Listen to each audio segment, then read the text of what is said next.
Hello aspirants, let's continue the video. हम बात कर रहे थे best time table for home makers.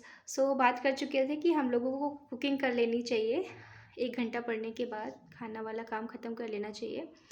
और आपने भी जब ब्रेकफास्ट वगैरह कर लिया है उसके बाद आप क्लीनिंग पे मत जाइए। क्लीनिंग इन द सेंस कि बहुत लोग क्या करते हैं कि तुरंत सफाई वफाई करने लगते हैं, तो मत करिए क्योंकि वो इतना एसेंशियल नहीं है कि आपको जो है, क्योंकि अगर आपको पढ़ाई करनी है तो नहीं तो आप बहुत थक जाओगे। तो होगा क्या कि आप उसके बाद फिर आपके दिमाग में ये इन्फॉर्मेशन जाती रहेगी ना कि अगर आप सुबह 1 घंटा पढ़ चुके हो या 2 घंटे पढ़ चुके हो कि हमें आगे कंटिन्यू करना है, आगे आगे उसको कंप्लीट करना है।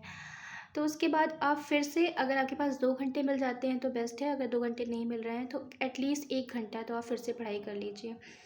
उसके बाद फिर आप अपनी अब तक आफ्टरनून हो चुका होगा, मतलब 12 तो बज ही जाएंगे इतना करने में। और अगर और पहले आप बहुत जल्दी उठते हैं तो शायद 10-11 हो जाए।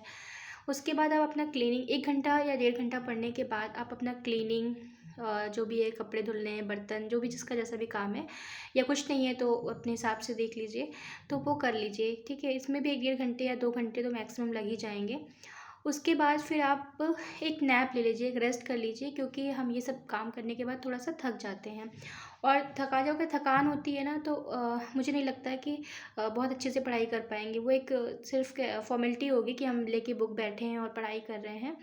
और देखिए, मैथ्स तो आई थिंक लगा सकते हैं, बट जो भी चीज़ें लर्न करने वाली होती हैं, जो चीज़ें बहुत लॉन्ग टाइम तक आपको जो है ये होता है कि हमें दिमाग में हमारे रहें, तो वो मुझे नहीं लगता है कि आप उसको बहुत थके हुए हैं और उसकी पढ़ाई कर रहे हैं तो याद रहेंगे, नहीं रहेंगे।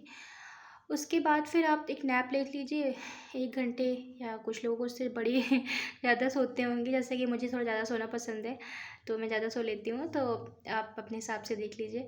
उसके बाद फिर जब आप उठेंगे ना तो फ्रेश माइंड से आप अपना कुछ भी, जो आप टी कॉफ़ी जो भी लेते हो, लेने के बाद आप 2 घंटे, उसके बाद ना जब आप सो के उठेंगे ना तो आपको बहुत एनर्जाइज फील होगा, बहुत अच्छा लगेगा।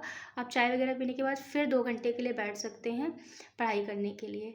ठीक है, तो इस तरीके से आपका जो है सुबह का 1 घंटा, दो, उसके बाद फिर 1 घंटा, उसके बाद तीसरा 2 घंटा, मतलब आप टोटल 4 घंटे पढ़ाई कर चुके होंगे। ठीक है, अब फिर शाम का टाइम हो जाएगा। शाम के टाइम भी हमें बहुत सारा काम होता है, भाई डिनर प्रिपेयर करना होता है, तो फिर आप डिनर की प्रिपरेशन कर सकते हैं। जिसके यहाँ जल्दी बनता है वो शायद 6-7 बजे से स्टार्ट कर देते होंगे, और जिनके यहाँ देर से बनता है वो 8 बजे के बाद स्टार्ट करते होंगे। ये आप देख लीजिएगा जैसा भी होगा। तो इस तरीके से आप देखेंगे मिनिमम, मतलब आपने बहुत ज़्यादा एफर्ट नहीं लगाया, आपने अपने ही टाइम में 4 घंटे की पढ़ाई कर ली। I think